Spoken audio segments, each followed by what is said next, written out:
How do you choose the right boudoir photographer for you? Let's talk about that today. If you're new here, I'm Jen, single mom, artist, and entrepreneur, and this channel is all about helping other people build a life that they love and do it all on their own. Now, if you've been here a while, then you saw my video a couple of weeks ago talking about closing down my boudoir studio. I have been a boudoir photographer since 2008, and just a few weeks ago I made the decision to close my boudoir photography studio because I do have two other businesses and it's just time to concentrate on something else for a while. I love boudoir photography though, and I am not going to stop helping those people who are here for some of that content make really good decisions on a boudoir photographer, because I can still continue to educate you and help you even though I'm not shooting boudoir anymore. So that's what I'm here to do today. So today we're going to talk about how to pick a boudoir photographer that's right for you, specifically with safety in mind. I'm sure we have all seen and heard about stories about some girl getting approached by a photographer to asking her to model, and it turns out to be some sort of human trafficking scam type of thing. And yes, that stuff happens. It really does. And there are photographers out there who are not on the up and up. There really are. I hate that that's the truth, but that is the truth of the world that we live in. So let's talk about how to pick a boudoir photographer, specifically with keeping your safety in mind. So the first thing you should do is check to see, does that photographer have a website? Do they have social media? What kind of qualifications does it look like they have? Are there recommendations? Are there reviews? What does their work look like? If the work isn't very consistent, then chances are they're not their images and they've been stolen from other photographers. That's a big warning sign right there. Really inconsistent work is a good sign that this photographer doesn't have work worthy of putting on their website or their social media pages. Google them, see what kind of reputation they have. If there's not finding a lot on a photographer isn't necessarily a red flag. It just isn't. But if you find a lot of stuff and it's negative, steer clear. It also helps to see if they've won any kind of awards, if they're part of any kind of professional groups, if they have any kind of recognition within the industry. Now, let's be clear, recognition within an industry is not necessarily a sign that someone isn't maybe not a good person or doesn't have ulterior motives. I have to be cautious about how I say this, but we've all seen and heard stories of people who have this amazing reputation, and then all of a sudden it starts coming out from woman after woman after woman that they were abused in some way by that person. That's real. It is. So a good reputation is a good start, but it's not a guarantee. I wish that it was. God, do I wish that it was, but it isn't. These are very intimate portraits. You have to be careful about who you are entrusting yourself to. It matters. Ask if that photographer has liability insurance. Really good marker of whether or not this person is legitimate. And two, it protects you and that photographer. So if you were to get hurt in their studio, any medical expenses are going to be taken care of. It also protects the photographer. I'm not worried about protecting the photographer in this instance. I'm worried about protecting you. But a photographer who doesn't have liability insurance is a giant red flag. They're not running their business safely and legitimately, and that is a big deal. Make sure that they have a clear cancellation policy. Your photographer should send you a contract. Every professional photographer should have a contract for you to sign. That contract should line out everything that you should expect from that photographer, but also everything that photographer expects from you. When payments are due, when photos will be delivered, how photos will be delivered, and they should have a very clear cancellation policy. You can consider having a friend or family member accompany you to the photo shoot. Now, I will tell you, I know a lot of photographers who don't allow other people at the shoot. And it's for good reason, because you're going to be very, very vulnerable during this session, and they want you to be able to fully relax. And sometimes you can't do that in front of someone that you know that's a friend or a family member.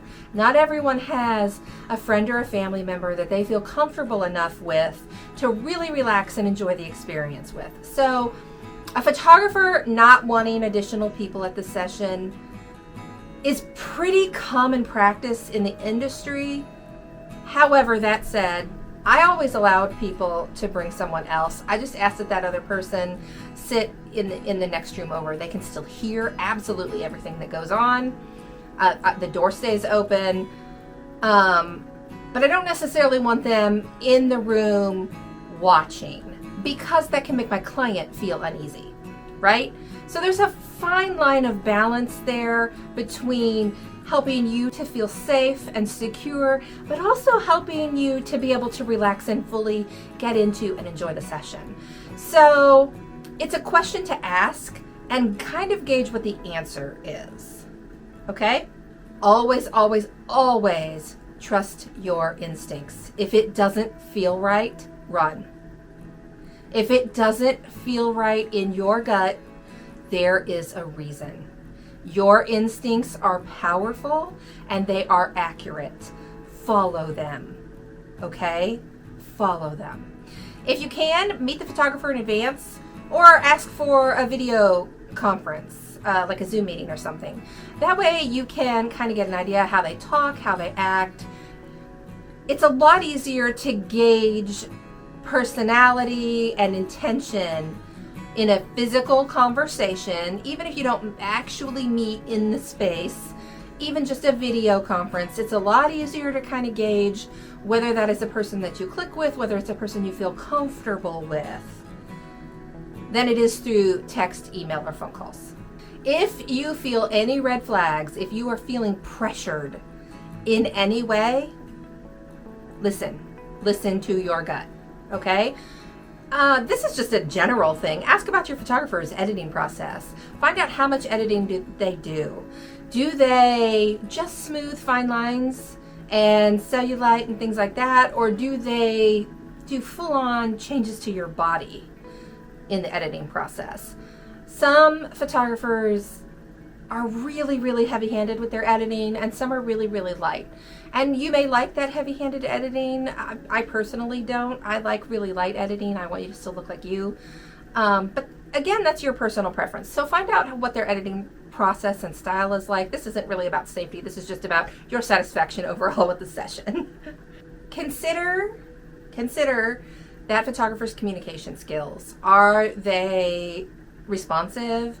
Do they answer your questions completely and wholly? Do they seem evasive in answering questions?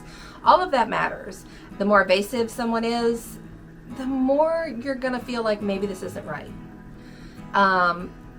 Transparency is important here. Again, a boudoir photo shoot is incredibly vulnerable. You are gonna be very, very vulnerable. Not just physically, but emotionally. And I know people don't necessarily believe that that's gonna be the case going in, but I promise you, it is. It really is. Because in order to have amazing, beautiful photos, you have to let your guard down. And a good photographer is going to be able to get you to do that, get you to relax, and get you to feel safe and secure in that space. However, if you do not feel safe and secure, leave. Leave. If you're being pushed to do things you're not comfortable doing, don't do them. Leave. Make sure that you set your boundaries up front. If you absolutely do not want to do full nude, which isn't really typical with boudoir anyway, then say so. Let your photographer know what you're comfortable with and what you're not comfortable with. Make sure they know up front. I don't even ask, if my clients say, I'm going to be covered the whole time, okay, I don't even ask them if they want to remove articles of clothing, because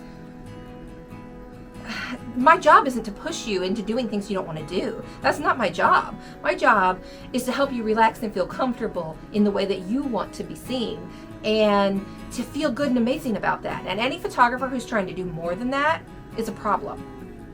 It is not the photographer's job to push you out of your comfort zone. So if they're trying to push you, it's one thing to say, hey, pull your strap down a little. We'll just give the hint of, oh, what might happen next, right? That's very different from take your top off. Because if you said, I don't want to do topless shots, don't do topless shots. Don't take your shot off, your top off. You get to direct your comfort level in this. And if you are feeling pressured or pushed to do more than you are comfortable with, leave. Get the hell out of there. You should not be feeling pushed. That is not okay on any level. And unfortunately, it does happen.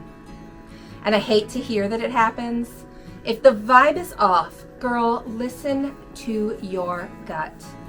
And I mean that wholeheartedly. If it doesn't feel right, get out. Okay? Don't worry about the money. You can sort that out later. You can sort that issue out later. If your safety matters more than anything else. If you feel unsafe, leave. Now, I will tell you, I always shot out of my home. I have a very, very private location. I always discuss that with my clients ahead of time. They knew my location is private. They knew there wouldn't be other people around. I always made sure that they knew that. When they came in, I would always say to them, I'm going to lock this door just to ensure no one walks in on us, because I want you to feel safe and secure. But if you don't feel safe with me locking the door, then I will not lock the door. That is about helping you feel safe. That is not about me. That's not about keeping other people out. I mean, it is, but nobody should ever walk into my studio like that anyway. My children know not to do that. They don't come out if I'm out there shooting. They always knew better. And I've never, ever had a neighbor wander in. But I can't say that it would never happen, because it could.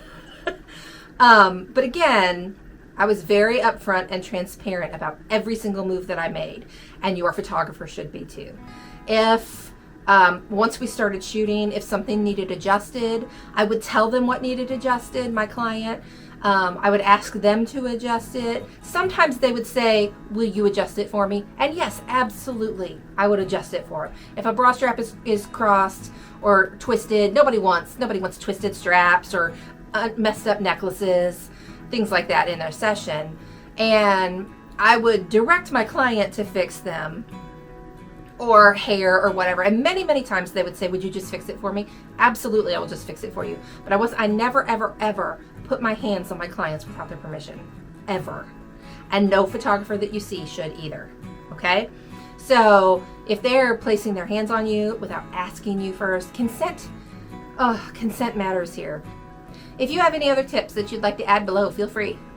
As always, take care of yourselves, and I'll see you next week.